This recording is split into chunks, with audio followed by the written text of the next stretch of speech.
District ಅಲ್ಲಿ ಎಲ್ಲಾ ತಾಲೂಕು ಹೋಗ್ಬೇಕು ಅಂತ ಹೇಳಿ ಇವತ್ತು ಈ ತಾಲೂಕಿಗೆ 105 ಕೇಸು ಪೆಂಡಿಂಗ್ ಕೇಸನ್ನ ತಗೊಂಡು 2 ತಿಂಗಳು ಮೊದಲೇ ಎಲ್ಲ ಅಧಿಕಾರಿ ನೋಟಿಸ್ ಕೊಟ್ಟು ತಯಾರಾಗಿ ಬನ್ನಿ, ಗ್ರೀವೆನ್ಸ್ ರೆಡ್ರೆಸ್ ಮಾಡಬೇಕು, ಜನಗಳಿಗೆ ಬೇಗ ನ್ಯಾಯ ಕೊಡಿಸ್ಬೇಕು ಅಂತ ನಾವು ಬಂದಿದ್ದೀವಿ. ಬೆಳಿಗ್ಗೆ 10:30ಯಿಂದ ಈ 7 ಗಂಟೆವರೆಗೂ ನಾವು ಪ್ರೊಸೀಡಿಂಗ್ಸ್ ಮಾಡ್ತಾ ಇದ್ದೀವಿ. ಮಧ್ಯಾಹ್ನ ಸ್ವಲ್ಪ ಹೊತ್ತು ಊಟಕ್ಕೆ ಹೋಗಿ ಬಂದ ಮೇಲೆ 105 ಕೇಸಲ್ಲಿ ನಾವು 54 ಕೇಸನ್ನ ಇಲ್ಲಿ ಇತ್ಯರ್ಥಪಡಿಸಿದ್ದೀವಿ.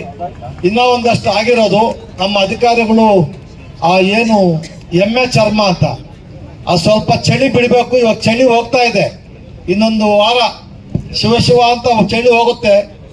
ನೀವು ಸ್ವಲ್ಪ ಎಚ್ಚೆತ್ಕೊಳ್ತಾ ಇದ್ರೆ ಮತ್ತೆ ನಿಮ್ಮ ಚಳಿ ನಾನು ಬಿಡ್ಸಕ್ಕೆ ಬರಬೇಕಾಗುತ್ತೆ. ದಯವಿಟ್ಟು ಎಲ್ಲ ಅಧಿಕಾರಿಗಳು ತಮ್ಮ ತಮ್ಮ ಕರ್ತವ್ಯವನ್ನ ಅವ್ರ ಮೇಲೆ ಇವ್ರ ಮೇಲೆ ನನಗೆ ಗೊತ್ತಿಲ್ಲ ನಾನಿಲ್ಲ ಅದೆಲ್ಲ ಇಲ್ಲ. ಅಧಿಕಾರಕ್ಕೆ ಬಂದ ಮೇಲೆ ನಿಮ್ಮ ಜವಾಬ್ದಾರಿ ಗೌರ್ಮೆಂಟ್ ಲ್ಯಾಂಡ್ ಉಳಿಸಕ್ಕೆ ಪ್ರಯತ್ನ ಮಾಡಿ. ಎಲ್ಲ ಗೌರ್ಮೆಂಟ್ ಲ್ಯಾಂಡ್ ವಿಲೇಜ್ ಅಕೌಂಟ್ ಬರ್ಕೊಡ್ತಾರೆ, ತಹಸೀಲ್ದಾರ್ ಸೀಲ್ ಹಾಕ್ತಾರೆ. ಹೆಚ್ಚಿಗೆ PDOಗಳು ಅಯ್ಯಪ್ಪ ಭಯ ಆಗುತ್ತೆ. PDOಗಳು ತಕ್ಷಣ ನನಗೆ ಪಂಚಾಯತ್ ಡೆವಲಪ್ಮೆಂಟ್ ಆಫೀಸರ್ಸ್ ಅಲ್ಲ, ಅವರು ಪಂಚಾಯತಿ ಡೆಸ್ಟ್ರಾಯಿಂಗ್ ಆಫೀಸರ್ಸ್. ಯಾವ್ದು ಸರ್ವೆ ನಂಬರು, ಖಾತಾ, ಮುನ್ಸಿಪಲ್ ಪ್ರಾಪರ್ಟಿ, ಕೆರೆಗಳು ಎಲ್ಲ ಸೇರಿ ಖಾತಾ ಮಾಡ್ಬಿಡ್ತಾರೆ. ಇಲ್ಲೆಲ್ಲ 500 ಸೈಟ್ ಮಾಡ್ಬಿಡ್ತಾರಂತೆ ಅಲ್ಲಿ. ಇದೆಲ್ಲ ಅಕ್ಷಮ ಅಪರಾಧ ಆಗುತ್ತೆ ಸರ್. ನಾನು ಈ ತರ ಆಗಿದ್ರೆ ಯಾರನ್ನೂ ಬಿಡೋ ಪ್ರಶ್ನೆ ಇಲ್ಲ. ಇವಾಗ ಎನ್ಕ್ವೈರಿ ಮಾಡ್ತೀನಿ, ಕ್ರಿಮಿನಲ್ ಕೇಸು ಆಗುತ್ತೆ, ಡಿಪಾರ್ಟ್ಮೆಂಟ್ ಎನ್ಕ್ವೈರಿ ಆಗುತ್ತೆ. ನೀವು ಆಸ್ತಿ ಮಾಡಿದ್ರೆ ಆಸ್ತಿ ಕೊನೆ ಗೌರ್ಮೆಂಟ್ ಜಪ್ತಿ ಮಾಡೋದನ್ನ ನಾವು ಬಿಡೋದಿಲ್ಲ. ಬೆಳಗಿಂದ ನಮ್ಮ ಎಲ್ಲ ಸಾರ್ವಜನಿಕರು, ಎಲ್ಲ ಅಧಿಕಾರಿಗಳು ಎಲ್ಲರೂ ನಾನು ಕೆಟ್ಟವರು ಅಂತ ಹೇಳಲ್ಲ, ಎಲ್ಲರೂ ಒಳ್ಳೆಯವರು ಅಂತ ಹೇಳಲ್ಲ. ಕೆಟ್ಟವರು ಜಾಸ್ತಿ ಇದೀವಿ, ಒಳ್ಳೆಯವರು ಕಮ್ಮಿ ಆಗಿದ್ದಾರೆ. ಅದರಿಂದ ದೇಶ ಭಾರಿ ಕಷ್ಟದಲ್ಲಿದೆ.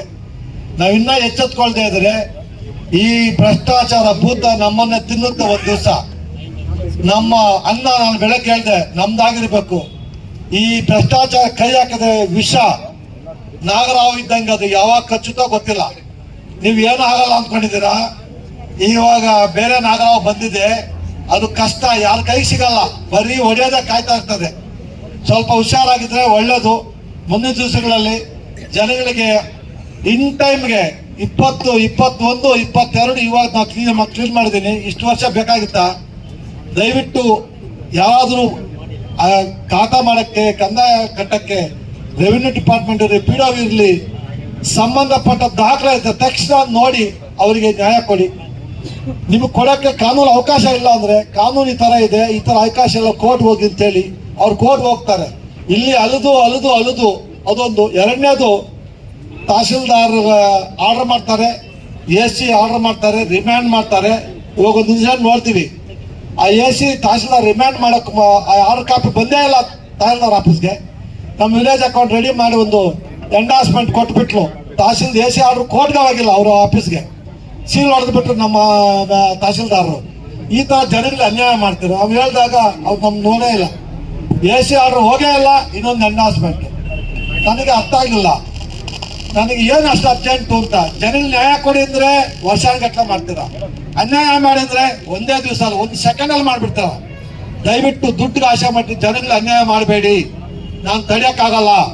ಬೆಳಗ್ಗಿಂದ ಎಲ್ಲ ನನಗೆ ಕೋಪರೇಟ್ ಮಾಡಿದಂತ ಎಲ್ಲ ಸಾರ್ವಜನಿಕರಿಗೆ, ನಮ್ಮ ಅಧಿಕಾರಿಗಳಿಗೆ, ನಮ್ಮ ಎಲ್ಲ ಪತ್ರಕರ್ತ ಸೋದರ ಸೋದರಿ, ಬೆಳಗೊಬ್ಬ ಸೋದರಿ ಕಾಣಿಸಿದ್ರು, ಹೊರಟೋಗಿರ್ಬೇಕು, ಸೋದರ ಸೋದರಿಯರಿಗೆ, ನನ್ನ ಎಲ್ಲ ಪೊಲೀಸ್ ಅಧಿಕಾರಿಗಳಿಗೆ, ಡೆಪ್ಟಿ ಕಮಿಷನರ್ ರವಿ ಅವರಿಗೆ, ನಮ್ಮ ಸೂಪರಿಂಟೆಂಡೆಂಟ್ ಅವರು AC ಅವರಿಗೆ, ನನ್ನ ಅಂತೋನಿ ಲೋಕಾಯುಕ್ತ SP, ನನ್ನ ಬ್ರದರು, ಎಲ್ರಿಗೂ ಬೆಳಗಿನ ನನ್ನ ಕೋಪ, ಎಲ್ರಿಗೂ ನಾನು ನಮಿಸಿ, ನಾನು ಒಂದು ಲಾಸ್ಟ್ ಕಳಕಳಿ ಮನವಿ ನಿಮ್ಮಲ್ಲಿ, ದಯವಿಟ್ಟು ನಮ್ಮ ಜೀವನ ನಮ್ಮ ಮೇಲಿದೆ, ಅನ್ಯಾಯಕ್ಕೆ ಆಶೆ ಪಡಬೇಡಿ. ಈ ಭ್ರಷ್ಟಾಚಾರ ಅನ್ನೋ ಭೂತ ತೊಲಗಿಸಬೇಕು ಅಂದ್ರೆ ದಯವಿಟ್ಟು ಇನ್ನೇನು ಎಲೆಕ್ಷನ್ಗಳು ಬರ್ತವೆ, ಗ್ರಾಮ ಪಂಚಾಯತಿ, ತಾಲೂಕ್ ಪಂಚಾಯತ್, ಆಳುಮೂಳು ಎಲ್ಲ ಬರ್ತವೆ. ದಯವಿಟ್ಟು ದುಡ್ಡು ತಗೊಂಡು ಓಟ್ ಹಾಕ್ಬೇಡಿ. ಊರುಗಳಲ್ಲಿ ಯಂಗ್ಸ್ಟರ್ಸ್ ಸ್ವಲ್ಪ ಊರಲ್ಲಿ ಹೋಗಿ ಜನಗಳಿಗೆ ಅಪ್ರೈಸ್ ಮಾಡಿ ದುಡ್ಡು ಕೊಟ್ಟು ಓಟ್ ಹಾಕಿದ್ರೆ ಏನಾಗುತ್ತೆ ಅಂತ ಅನುಭವಿಸ್ತಾ ಇದೀವಿ ನಾವು.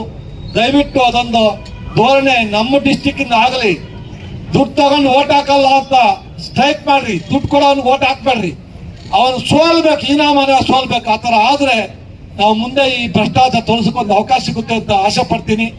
ಇಷ್ಟೊಂದು ಬೆಳಗ್ಗೆ 10:30 7 ಗಂಟೆ ನಿಮ್ಮಲ್ಲಿ ಸಾವಧಾನವಾಗಿ ಕೆಲಸ ಮಾಡಕ್ಕೆ ಅವಕಾಶ ಸ್ವಲ್ಪ ನಾನು ಕೋಪ ಬಂದಾಗ ಏನೋ ಹೇಳಿರ್ತೀನಿ, ತಪ್ಪು ತಿಳ್ಕೊಬೇಡಿ. ನೋವಿನಿಂದ ಹೇಳಿರ್ತೀನಿ, ಸಂಕಟದಿಂದ ಹೇಳಿರ್ತೀನಿ. ಆ ಕೆಲಸ ಬೇಗ ಮಾಡೋಣ ಅಂತ ಹೇಳಿ ಎಲ್ಲರೂ ಬೆಳಗ್ಗೆ ಸಾಕಕ್ಕೆ ಎಲ್ರಿಗೂ ನಮಿಸಿ ಜೈ ಹಿಂದ್ ಜೈ ಕರ್ನಾಟಕ. ಮತ್ತೆ ನಾವು ಒಂದು ರಾಷ್ಟ್ರಗೀತೆಯನ್ನು ಆಡ್ಬಿಟ್ಟು ಮುಂದೆ ಈ ಕೋಲಾರ ಡಿಸ್ಟಿಕ್ ಭ್ರಷ್ಟಾಚಾರ ಅವಕಾಶ ಇಲ್ಲ ಅಂತ ನಾವೆಲ್ಲ ಹೇಳೋಣ ಅಂತ ಹೇಳ್ಬಿಟ್ಟು ನಾನು ನಿಮ್ಮೆಲ್ಲ ರಿಕ್ವೆಸ್ಟ್ ಮಾಡ್ಕೊತೀನಿ.